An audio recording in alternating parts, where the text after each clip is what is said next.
بسم الله الرحمن الرحيم. وأصلي وأسلم على خير الخلق سيدنا محمد وعلى آله وصحبه أجمعين. أيها الأحباب في كل مكان، تحية طيبة مباركة من شبكة سلام الإعلامية، هذه الشبكة التي نطل عليكم من خلالها أسبوعيا في برنامج مع اللغة العربية. أرحب بكم في الحلقة 20 من في هذا البرنامج، واليوم سنتحدث عن شيء عن اللغة العربية، أهميتها وأجمل ما قيل عنها.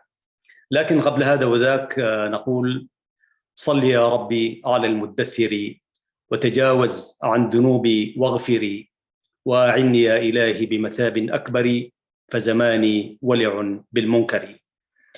أرحب بكل المشاهدين داخل الوطن الحبيب وخارجه، وأسأل الله سبحانه وتعالى دائما أن يجمعنا على خير، ودائما نسأل أن يوفقنا أن نقدم فيما هو مفيد في هذه الشبكة الإعلامية، شبكة سلام، التي دائما أعبر فيها عن سعادتي من خلالها أطل عليكم مشاهدينا الكرام. هذه الحلقة 20 وعنوانها شيئا عن اللغة العربية وأهميتها وأجمل ما قيل عنها.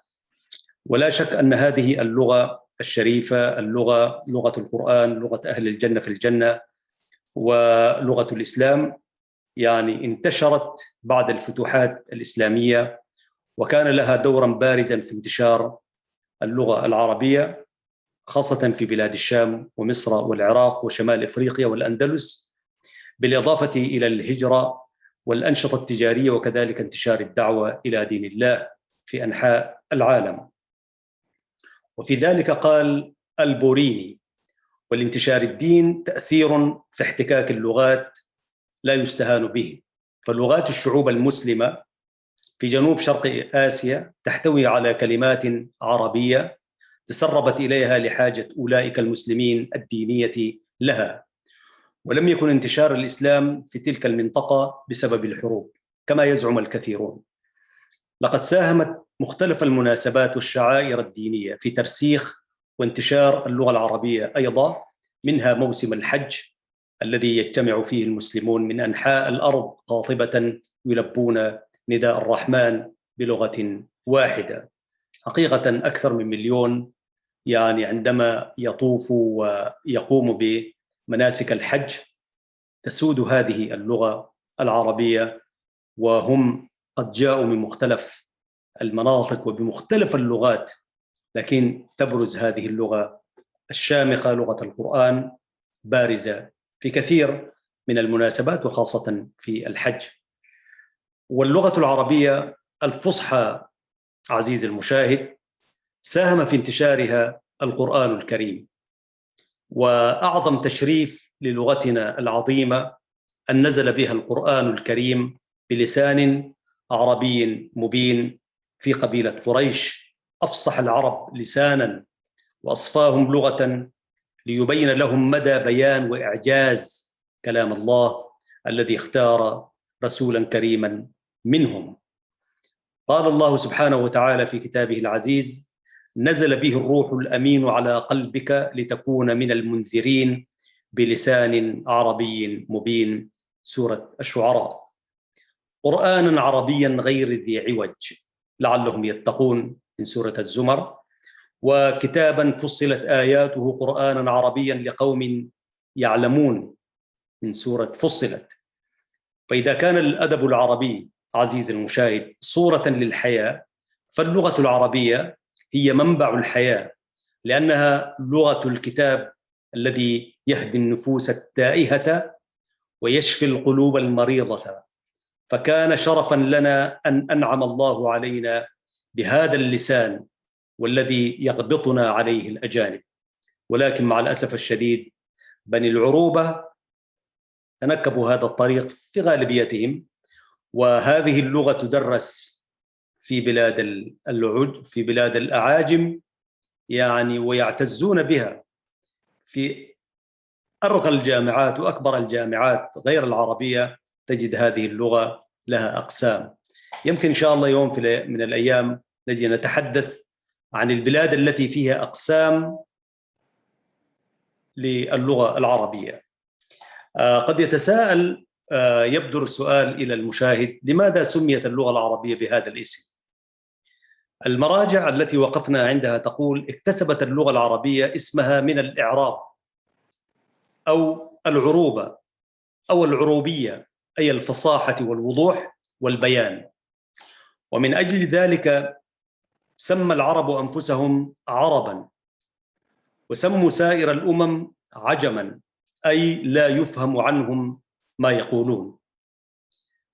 وكذلك تسمى هذه اللغة الشريفة، اللغة العربية، لغة القرآن الكريم، تسمى بلغة الضاد. اختصت اللغة العربية بحرف الضاد، والذي يعتبر صعب النطق لغير العرب بالمطلق، فكان لسان العرب الأميز والأجود في نطق هذا الحرف. بل هناك من العرب أنفسهم من يتعسر عليه التفريق بين الضاد والضاء، وفي ذلك قال الحريري: أيها السائل عن الضاء والضاد لكي لا تضله الألفاظ، إن حفظت الضاءات يغنيك فاسمعها استماع امرئ له استيغاض. هي ضمياء والمظالم والإظلام والظلم واللحاظ. وكثير ما قيل.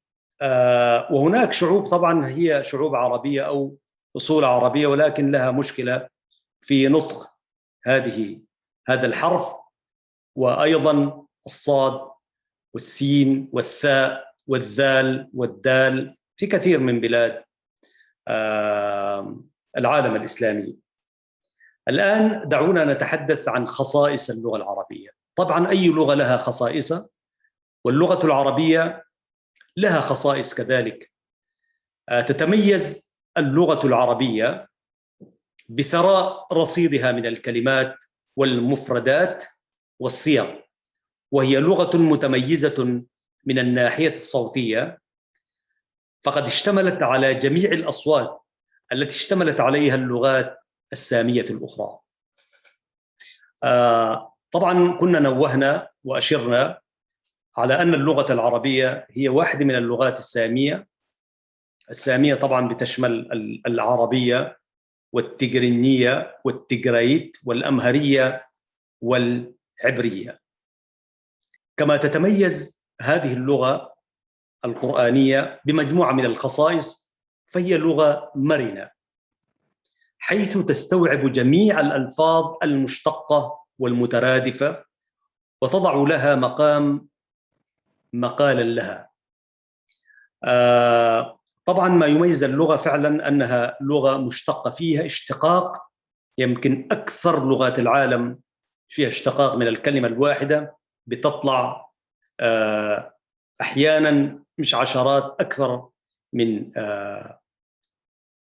مرات الاشتقاق يكون في 20-30 من عبارة واحدة أو من كلمة واحدة. وفي المترادفات كما نوهنا في ذات حلقة من هذا البرنامج، ليس هنالك مترادف في اللغة العربية، بمعنى أن كل كلمة لها معنى محددا معينا، ليس كاللغات الأخرى.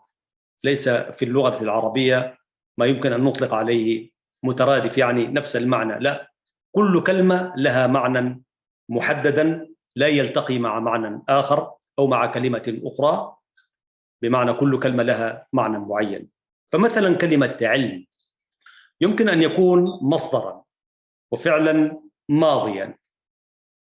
يعني كلمة، إذا أخذنا مثلا علم، يمكن أن نعمل منها مصدر وفعل ماضي وفعل مضارع وأمر، أو تضاف إلى اسم بعدها لتدل على اسم لمادة خاصة مثل علم الرياضيات، ويشتق منها أوزان جديدة، وتتفرع من هذه الأوزان أو عنها كلمات ومعاني أخرى، ونكون أمام بحر غير محدود من الدرر والخيرات. وهنا تتجلى عظمة لغة القرآن الكريم. قال المستشرق الفرنسي لويس ماسينون: اللغة العربية هي التي أدخلت في الغرب طريقة التعبير العلمي، والعربية من أنقى اللغات، فقد تفردت في طرق التعبير العلمي والفني. هذا رجل مستشرق فرنسي، وهو كلامه هذا طبعا كلام ذات أهمية، ليس لأنه فرنسي وأعجمي، لكن هذا العالم درس اللغة العربية ووقف على فنونها، فيقول إنه كان لها الدور الكبير في أنها أدخلت في الغرب طريقة التعبير العلمي. والعربية من أنقى اللغات، يعني كل اللغات هي تأخذ، بالذات اللغات اللاتينية أخذت من بعضها كثير، وكثير أيضا أخذت من هذه اللغة، لغة القرآن الكريم. وعندما يقول من أنقى اللغات أنها ما فيها شوائب كثيرة، يعني صحيح هي تتفاعل مع المخترعات، وكل مخترع بتجيب له اسم، وزي ما حنشوف بعدين حافظ إبراهيم وهو ينعى حالة اللغة العربية عند أهلها وليس عند الآخرين. وأدخلت وتفردت هذه اللغة العربية في أنها أدخلت أفانين وأساليب جديدة في طرق التعبير العلمي والفني. وقد لا يتسع المجال هنا عزيزي المشاهد وعزيزتي المشاهدة أن نتحدث عن الطرق وكذلك الأساليب العلمية التي أدخلتها هذه اللغة، ويكفي أنها يعني من أغنى اللغات، أغنى لغة لها مفردات يعني لا تضاهيها، بل الفارق بين أكبر لغة الآن مسيطرة هي اللغة الإنجليزية، مفرداتها لا تتعدى آلاف، بينما هذه اللغة مفرداتها بلا تكرار تتعدى الملايين.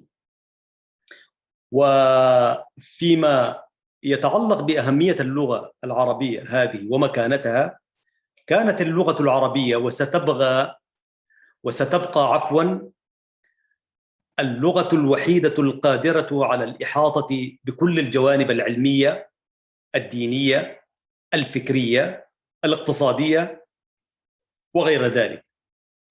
فإلى جانب أنها لغة القرآن الكريم الذي تكفل الجليل سبحانه وتعالى بحفظه، فلقد اعترفت الأمم المتحدة باللغة العربية لغة رسمية سادسة في العالم في 18 من ديسمبر من عام 1973، وهو اليوم العالمي لهذه اللغة العريقة. قال الدكتور رشدي أحمد طعيمة: إن العربية وعاء لحضارة واسعة النطاق، عميقة الأثر، ممتدة عبر التاريخ، لقد نقلت إلى البشرية في فترة ما أسس الحضارة وعوامل التقدم في كل العلوم الطبيعية والرياضيات والطب والفلك وحتى الموسيقى.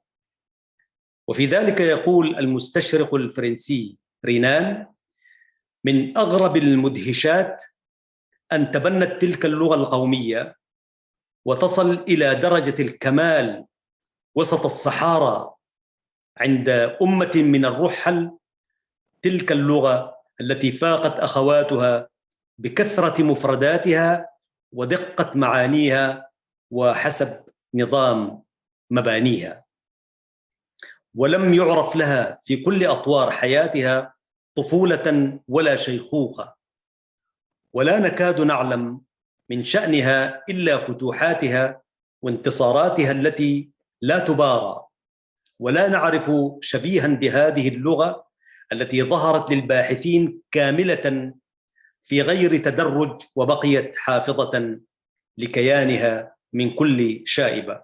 والله كل مفردة تحتاج إلى شرح، ولكن حتى ما نقدم ما هو أكثر، والمستمع الكريم والمشاهد الكريم والكريمة أنهم يبحثوا تحت العناوين ما شاءوا. والناس طبعا كما يقال يعني الآن نحن نتباكى ونقف على أطلال هذه اللغة في كثير من أوضاع المسلمين والعرب، ولكننا نحن نعلم علم كامل، ولهذا نشرف أن نقدم هذا البرنامج مع اللغة العربية. لكن حقيقة مع الأسف الشديد واقع اليوم جعلنا نقف على الأطلال نبكي لغتنا الجميلة.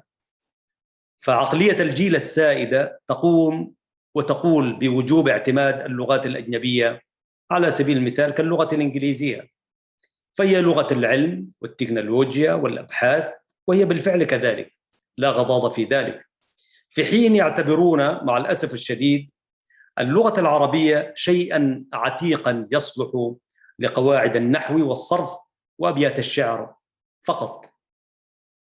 ولكن الأبحاث أكدت بما لا يدع مجالا إلى الشك أن الشخص الذي يفتح لسانه اللغوي بهذه اللغة العربية وهو طفل، أكدت كل الأبحاث أن لا صعوبة عنده لتعلم أي لغة في الدنيا. حتى من الغرائب كمان بتقول بعض الأبحاث أنها ليس مرتبطة بالجانب العمري، في كثير من اللغات أنها مرتبطة بفترة عمرية لتتعلمها. لكن هذه اللغة العربية هي قابل أن تتعلم في أي فترة عمرية. صحيح طبعا في فترة الطفولة إذا ما غرست هذه اللغة في عقلية الطفل وهو صغير تساعده على تعلم لغات كثيرة ما في شك. لكن الذي تعلم هذه اللغة في أي فترة من الفترات العمرية ثم فكر أن ينفتح على لغات أخرى ليس في مقدوره أي صعوبة لتعلم أي لغة، لأنك أنت تتعلم، أنت تتدرج من ما هو أصعب إلى ما هو أقل. والعكس صحيح، أنت إذا كنت تعلمت لغات أخرى فتأتي إلى أن تتعلم اللغة العربية بالذات في فترة متقدمة، لأنك أن تدخل إلى ما هو أصعب وأغنى بتكون فيها صعوبة. لكن الذي يتعلم اللغة العربية بالذات في فترة الصغر والنشء يمكنه أن يتعلم أي لغة. وصحيح إذا تقدم به العمر بعد 60 بعد 50 وكده شوية قد تكون فيها صعوبة، لكن في فترة ما دون ذلك الذي فتح لسانه بالعربية المبين ليس أمامه أي مشكلة لتعلم اللغة. بل في واحدين يقولوا كمان حتى إمكانية تعلم أكثر من لغة لصاحب اللغة العربية متاح أكثر من صاحب اللغات الثانية. طبعا هناك لغويون اللينغويستيكال بيسموهم، في ناس ربنا هيئهم إنه يتعلموا أكثر من لغة وفي وقت واحد وكده، هذه حالات خاصة بالنسبة للناس الموهوبين بالفطرة يعني، لكن نحن نتحدث عن شكل عام يعني. وبالعودة إلى يعني برضو اللغة العربية يعني فيها فن وفيها يعني استمتاع إذا ما تعلمتها التعلم الصحيح. ويمكن الإشارة إلى علم النحو والصرف أو الإعراب مثلا. في اللغات الثانية الإعراب وفنونه وأساليبه كده ما كثير وما فيها المتعة، تلك المتعة التي تختص بها هذه اللغة. ففي الإعراب يعني فيها فن وفيها يعني شيء ممتع جدا.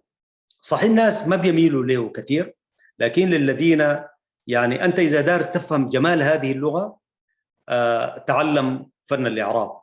وأنت أصلا إذا لم تعرف إعراب صحيح وتنداح في هذه اللغة ما حتفهم اللغة برضو ذلك الفهم الصحيح. ولذلك هذه اللغة هي لغة الإعراب. وأنا أتذكر يعني من نافلة القول أقول عندما التحقت بالجالية العربية سنة 91 كمدرس في مدرسة الجالية، يعني الحمد لله يعني كنت وكان مديرنا ساعتها شيخ الأمين المفتي رحمة الله عليه، فكان مدير مدرسة الجالية. ففي المقابلة الأولى اللي عملها معانا كنا ثلاثة التحقنا بالجالية، أنا والشهيد محمد طاهر رحمة الله عليه، ابتلعته الزمرة الحاكمة في البلاد سنة 94، والأستاذ عبد الرحمن إبراهيم فر بجلده كما يقال إنه يعني الحمد لله ربنا كتب له الحياة وخرج من البلد، والعبد لله الحمد لله يعني بفضل الله سبحانه وتعالى يعني سلمت من ذلك الاعتقال. 94 كان اعتقال يعني رهيب يعني. فشيخ الأمين بدأ يسألنا رحمة الله عليه كل واحد، وكلمناه تخصصاتنا يعني. محمد طاهر كان في التربية رحمة الله عليه، وأستاذ عبد الرحمن إبراهيم كان في العلوم التكنولوجية، وأنا كنت في الإعلام.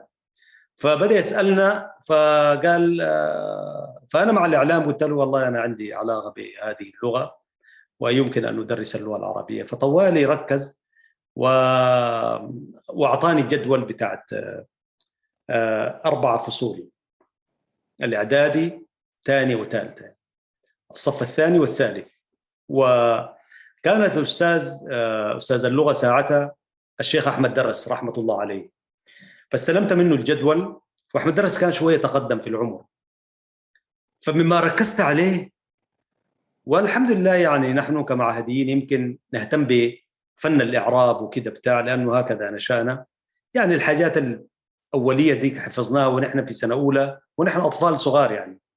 الكلام هو اللفظ المركب المفيد بالوضع وأقسامه 3: اسم وفعل وحرف. والله الحفظ ده يعني، وفي الصغر بالذات لما تخش على الآجرومية أو التحفة السنية وكده، بيفيدك ويخليك قريب من هذه اللغة وقريب من جمالياتها، وتفهم فعلا إنه اللغة العربية هي باب من حديد وبيت من خشب، كما ذكرت أنا مرة في يوم من الأيام. هذه عبارة بليغة جدا. يعني أنت كيف تفتح هذا الباب؟ وتفتح الباب بتعلم علم النحو والصرف والإعراب وهكذا، ثم تدخل على البلاغة وما إلى ذلك. لكن هذا الباب الحديدي ده تفتحه بتعلم يعني أساسيات علم النحو والصرف، وبعد ذلك البيت يكون هو بيت من خشب ترتبه وتستمتع باللغة والإعراب. فلما أخذت أنا جدول المرحلة الإعدادية الثاني والثالث 4 فصول، فصلين بنين وفصلين بنات، وكنت مرشد الفصل في واحد فصل البنات يعني. فطوالي كنت بميل للإعراب، والحق يقال إنه حتى الإعراب ما كانوا عارفين الطلبة ما هو الإعراب وكده بتاع. الشيخ أحمد درس رحمة الله عليه هو خريج أزهري، لكن كان تقدم به العمر شوية، فما كان بيركز، يبدو لي كده والله أعلم يعني. فقلت لهم الإعراب وما، فكنت أنا معروف في المدرسة يقول لك أستاذ الإعراب، فكنت بحب هذا الإعراب. والحمد لله يعني عدد من هؤلاء الطلاب يعني يتصلوا علي ويقولوا لي يا أخي فترة أنا درست عام واحد اللي هي 6 شهور 7 أشهر، ثم التحقت بوزارة الإعلام في مجالي. فبيقولوا إنه للفترة تلك يعني كان لهم يعني تعلق بحب هذه اللغة العربية من خلال تعلم فن الإعراب والتركيز عليه. ولذلك هذه اللغة من ميزتها أنه لما تخش في فن الإعراب حاجة مدهشة يعني. مشاهدينا الكرام، فاصل قصير ونعود إليكم في رحاب هذه الحلقة من برنامج مع اللغة العربية، ونتحدث اليوم عن شيء عن اللغة العربية، أهميتها وأجمل ما قيل عنها. لحظات ونعود إليكم بعد قليل أيها الإخوة المشاهدون.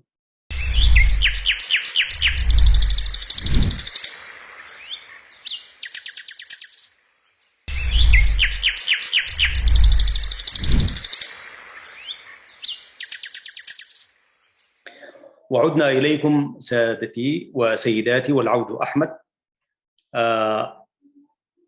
ولنا أن نعذرهم أولئك الذين يعني متعلقوا باللغات الأجنبية أكثر، لأنه ربما الواقع العربي يعاني الأزمات تلو الأزمات في جميع الجوانب، وأولها التعليم.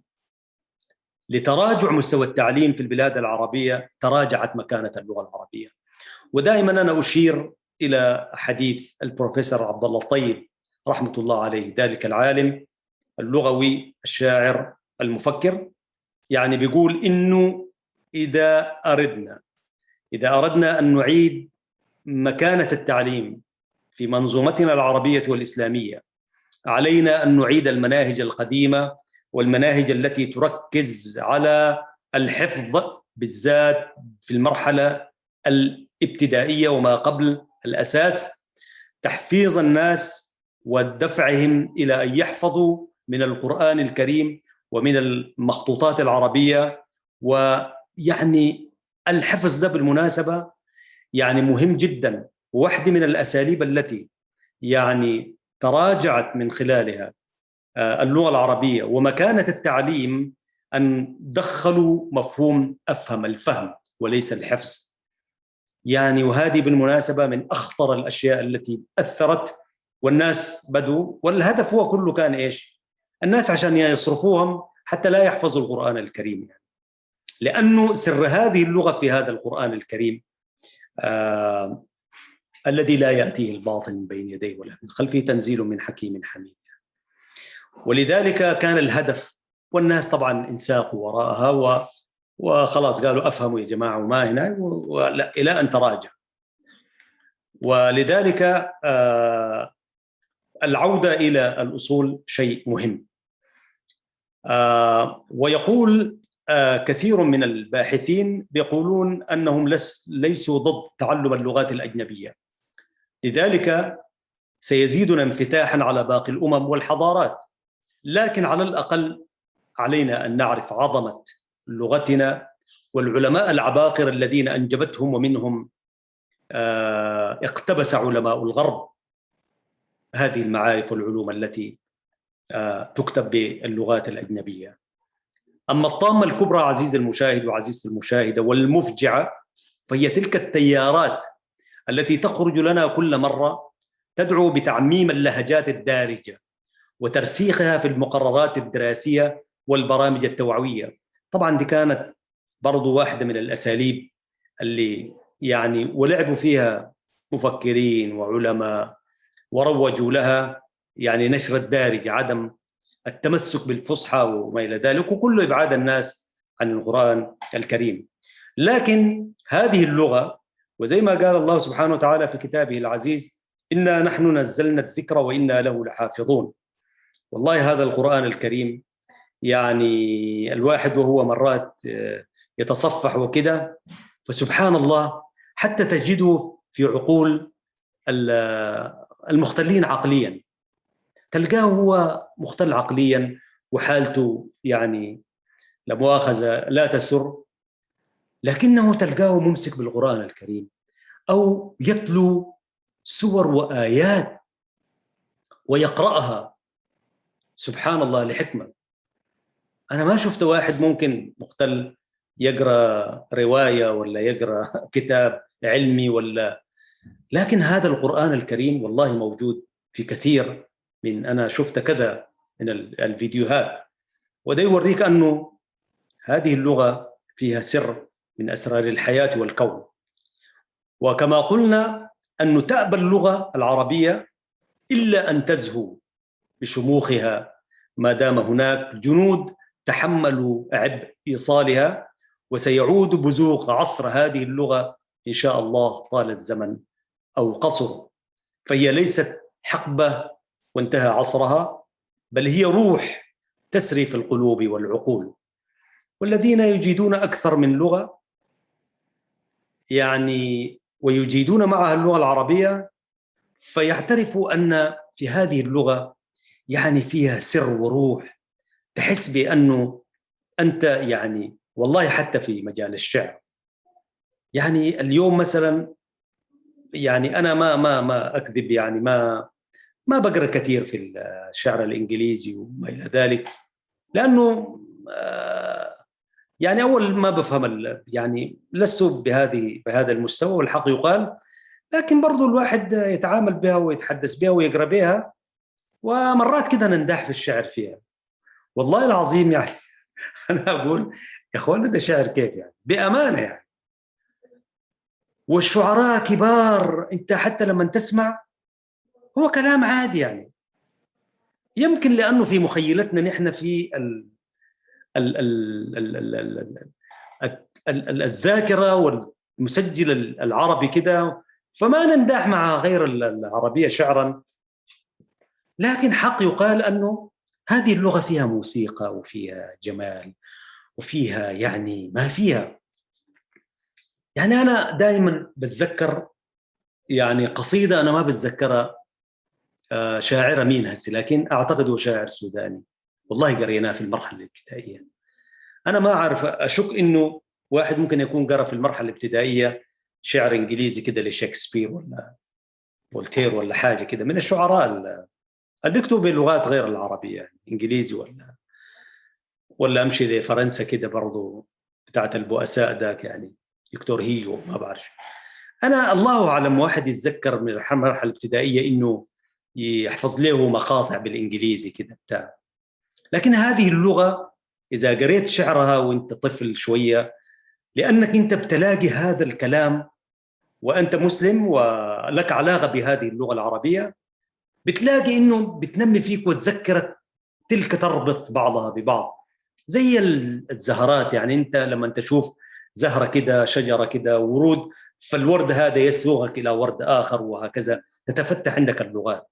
فأنا مما أذكر يعني قصيدة بتتكلم عن الحمام، يعني هذه الحمائم، فبتقول وفيها النغم وفيها الموسيقى الجميلة: بيض الحمائم حسبهن أني أردد سجعهن، رمز الوداعة والسلامة منذ بدء الخلق هن، في كل روض فوق دانية القطوف لهن أن، ويملن والأغصان ما خطر النسيم بروضهن، فإذا صلاهن الهجير هببن نحو غديرهن، يطفئن حر جسومهن بغمسهن صدورهن، وتخالهن بلا رؤوس حين يقبل ليلهن، أخفينها تحت الجناح ونمن ملء جفونهن، كم هدنني ورويت عنهن الهديل فديتهن. يا الله، يا أنا بحس براحة ونغمة وموسيقى وشيء جميل يعني حقيقة والله يعني. فهذه اللغة حتى في شعرها، حتى في القرآن الكريم، هذا أبلغ كلام على وجه الأرض، وحتى في الأحاديث لغة فيها يعني لغة جامعة مانعة، كلمتين ثلاثة بتديك معاني وقيم يعني لا تجدها في لغات أخرى. أشك إنه في لغة التجريت في قريب من هذا المعنى. البلاغة، تكثيف المعاني بمفردات قليلة جدا، وقد تكون مفردة واحدة. يعني النبي صلى الله عليه وسلم لما يقول: نحن قوم لا نأكل حتى نجوع وإذا أكلنا لا نشبع، يعني دي فيها جرعة علمية وجرعة يعني في علم الغذاء وفي علم الصحة وفي علم الهضم وفي علم الكرامة والعفة، والله تدخل فيها علوم كثيرة. لغتنا التجريت برضو فيها عبارات كده موجزة، يعني مثلا يعني من العبارات الموجودة مثلا تقول مثلا فلان ما شاء الله مبلح التيهو، يعني مبلح التيهو دي بقى فيها يعني هي صيغة وعبارات للمدح، لكن تقول مبلح التيهو. مبلح التيهو دي تخش فيها حاجات كثيرة، ومن المفردات الكثيرة أنا اللي بجيب فيها ابلها، يقول لك مثلا ابلها، يعني يقول لك البتاع ده حندفع فيه مقابل ولا ابلها، يعني ما مش داير يقول لك مجاني هو ولا خلاص يعني وصدقة وكده وبتاع، لكن يقول لك ابلها. وفي لغتنا التجريت في عبارات كثيرة، برضو في التجرينيا في عبارات. أعتقد أنه في اللغات السامية الخمسة اللي قلناها دي في هذه العبارات والبلاغات، يعني البلاغة عفوا في تكثيف المعنى بمفردات قليلة. وعشان ما نتفنن في هذه اللغة عزيزي المشاهد وعزيزتي المشاهدة، لا بد أن نحب هذه اللغة. حب هذه اللغة هو شيء مما أمر به الدين.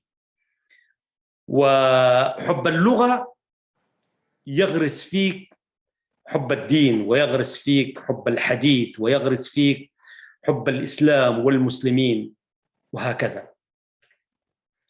إن تعليم اللغة العربية عزيزي المشاهد وتعلمها يتطلب معرفة بعلومها كما ذكرنا، وبالتالي توفير كافة اللوازم والمتطلبات لإيصال هذه العلوم للتلميذ بشكل حضاري ممتع تحببه إليها.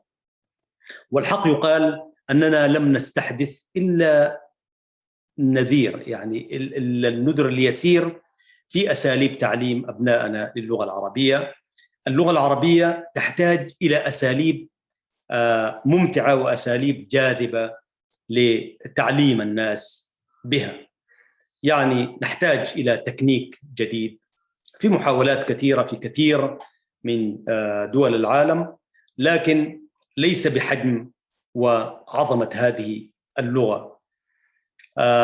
يعني بالله في أنا الله أعلم، أنا ما لست عالم باللغة بالنسبة لقواعد اللغة الإنجليزية كثير، لكن بالله لو وقفنا على ألفية ابن مالك، 1000 بيت من الشعر لخص فيه قواعد النحو والصرف الكامل للغة العربية وبشعر فصيح.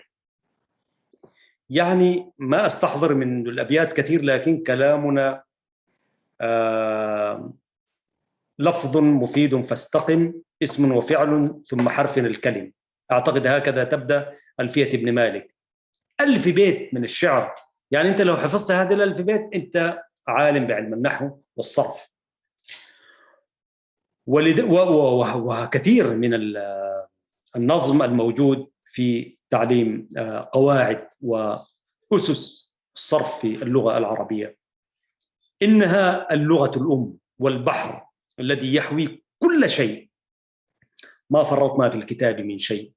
والمرجع الأول لهذه العلوم هو القرآن الكريم الكامل القويم. وبفضل جهود علماءنا السابقين والراسخين بفضل الله في العلم، جاءت علوم لغة الضاد مقسمة في قول الناظم: صرف، بيان، معاني النحو، قافية، شعر، عروض اشتقاق، الحظ، إنشاء. صرف، بيان، معاني النحو، قافية، شعر، عروض اشتقاق، الخط، إنشاء. محاضرات، وثاني عشرها لغة، تلك العلوم لها الآداب أسماء. ومن معاني أو من علوم هذه اللغة، أول في علم اللغة.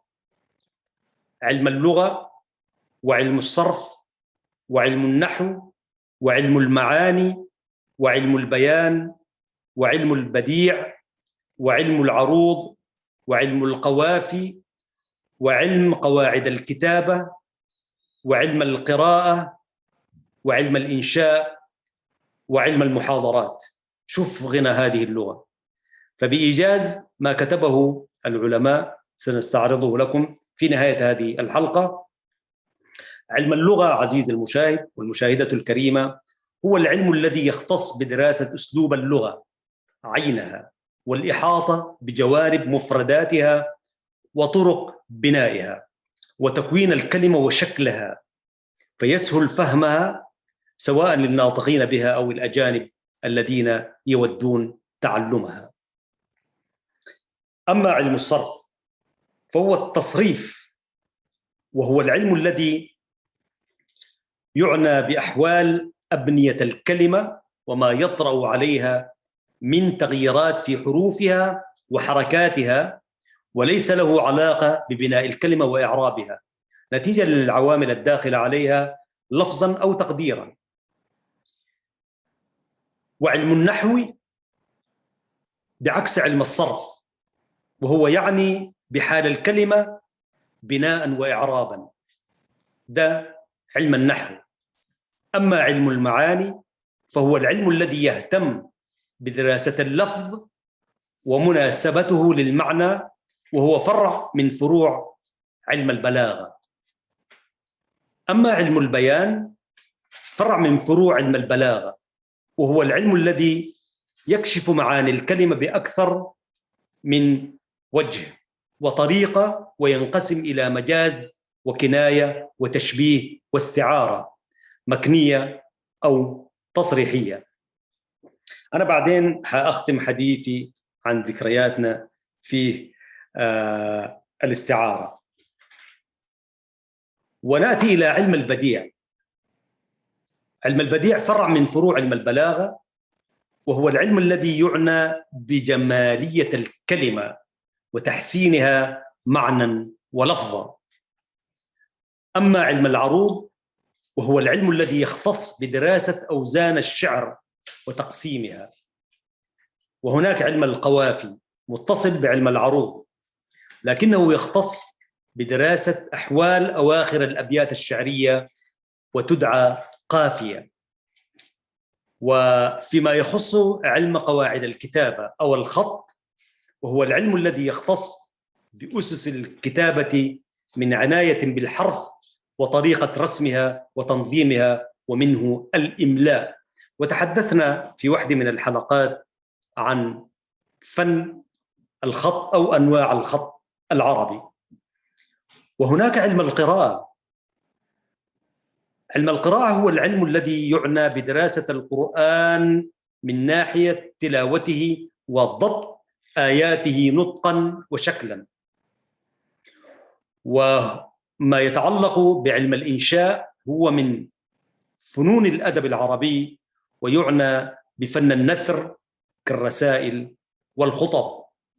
وأخيرا علم المحاضرات، وهو العلم الذي يختص بإيصال الكلام للناس في المجالس، ويدخل فيه السيرة والتراجم والتاريخ. وأجمل ما قيل في هذه اللغة، أنا حاجيب اقتباسين. المستشرقة الألمانية زيفر هونكا قالت: كيف يستطيع الإنسان أن يقاوم جمال هذه اللغة ومنطقها السليم وسحرها الفريد؟ فجيران العرب أنفسهم في البلدان التي فتحوها سقطوا صرع سحر تلك اللغة. حقيقة إن اللغة العربية تضايقهم لأنهم لا يستطيعون قراءتها، والعبارة العربية تزعجهم لأنهم لا يستطيعون تركيبها، وهم مقتنعون أن كل العصور التي سبقتهم هي عصور انحطاط، وأن كل ما كتبه العرب من شعر منذ الشنفرة حتى اليوم هو شعر رديء ومنحط. تسأل واحد منهم عن المتنبي فينظر إليك باشمئزاز كأنك تحدثه عن الزائدة الدودية.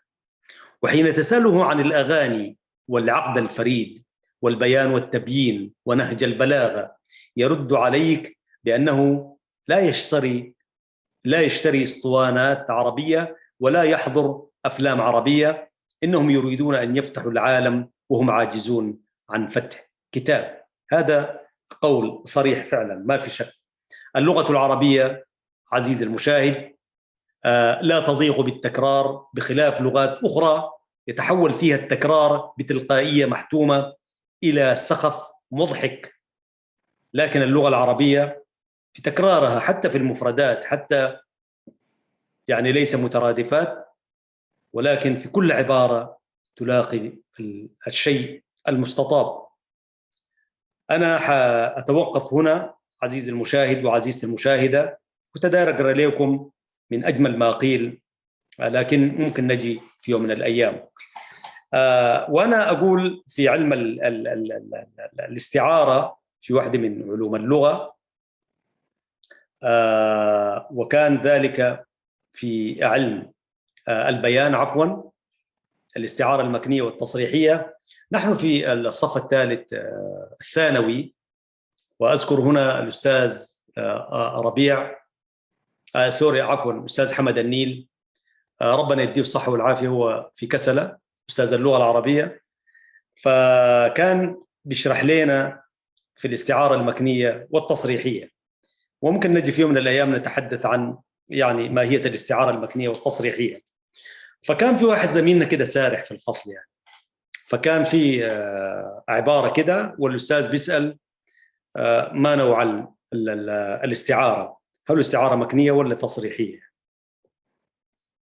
فالتصريحية أن تذكر المشبه به، والمكنية بشكل مختصر أن لا تذكر المشبه به وترمز إليه بشيء من لوازمه بشكل عام.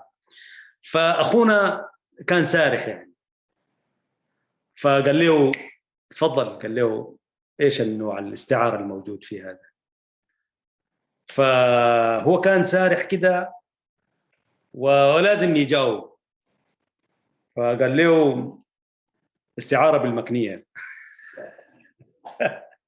استعارة بالمكنية، قال له ما لازم تقول استعارة مكنية أو تصريحية بس يعني، لكن قال له استعارة بالمكنية. جاءه طوالي الأستاذ حمد النيل، وهو مع أنه رجل يعني ظريف كده يعني، فقال له قلت شنو؟ قال له استعارة بالمكنية. قال له عملته زي فول بالزيت. قال له عملت ليلة زي فول بالزيت، مش كده؟ الفصل كله ضحك. قال له يا ابني ما فيش حاجة اسمها استعارة بالمكنية ولا استعارة مكنية والتصريحية، انت عارفك. قال له كنت سارح. فقال له امشي قوم غسل وجهك. هو كان فعلا كان سارح وزي كده نايم حاجه كده المهم. فقال لي امشي اغسل لك هنا. فدي حبيت اقولها، واتمنى لاستاذنا حمد النيل، يعني عندنا معه ذكريات جميله جدا، والله غرس فينا حب هذا الشعر وحب هذه اللغه، ولي معه ذكريات خاصه في الشعر ودنيا الشعر والشعراء. ويمكن هو ما أقول هو أول من اكتشف في علاقتي بالشعر، كان الأستاذ عبد الرحمن الشابك، ربنا يطراه بالخير ويديه الصحة والعافية. هو أيضا في كسلة أستاذ اللغة العربية في المرحلة الإعدادية، شيخ العرب. أهداني أول ديوان شعر في حياتي أنا عرفته، ديوان أبو الطيب المتنبي، لأنه شافني في الجمعية الأدبية بستشهد بأبيات شعرية، فقال لي أقرأ هذا الديوان وأنا في المرحلة في سنة أولى إعدادي. والأستاذ حمد النيل في سنة ثالثة ثانوي، أنا كنت مشارك في الدورة المدرسية في الإلغاء الشعري، ممثل للإقليم الشرقي سنة 85 على مستوى السودان. مشينا الدويم، وإن شاء الله يوم كده نجي نحكي عنها. فأخذت قصيدة للمتنبي: الحزن يقلق والتجمل يردع، والدمع بينهما عصي طيع، يرثي في أبا شجاع فاتك، فيتنازعان دموعين مسهد، هذا يجيء بها وهذا يرجع. رحمة الله على المتنبي. فحمد النيل الأستاذ العزيز له الفضل وله الشكر بعد الله، فقال لي بديت تكتب في الشعر؟ قلت له لا لسه على الوقت ذاك نحن ما بدينا. فقال لي ستكتب في يوم من الأيام، لكن أول ما تكتب كلمني. قال لي، قلت له إن شاء الله. فمشينا الجامعة، وبرضه سنة أولى مرت، وبلاقيه لما نعود إلى كسلة فبلاقيه كيفك يا ابني؟ ولا بديت؟ لا لسه، حتبدأ وحتقول، بس لما تقول أنا داير أعرف أول بيت شعر كتبته. أوكي، قلت له في سنة ثالثة أهو بدينا نكتب. فوريته أول بيت، فقال لي قولوا لي. قال لي والله لقيته بالصدفة. فقلت له البيت، والبيت كان يعني وطبعا الشعراء يبدو بالغزل المعروف يعني. فقلت يا بدر الجمال فداك عمري، أقول الشعر فيك ولست أدري. فأول ما قلت له ما قلت لك، قال لي سلم علي بحرارة وهناني وكده، وهكذا يعني. فالشيء بالشيء يذكر. أنا جبت هذه السيرة في نهاية الحلقة. تحياتي لأستاذنا أحمد النيل، وتحياتي لعزيزنا الطالب الذي قال استعارة بالمكنية يعني، وأستاذنا أحمد النيل قال له يعني فول بالزيت يعني. ألتقيكم في الحلقة القادمة إن شاء الله في برنامج مع اللغة العربية، وستكون الحلقة 21 إن شاء الله. تحياتي لكم في الإعداد والتقديم، محدثكم أحمد شريف، مع تحيات زملائي وإخواني في المونتاج والإخراج والإشراف العام. السلام عليكم ورحمة الله تعالى وبركاته، وجزاكم الله كل خير. إلى اللقاء في الحلقة القادمة.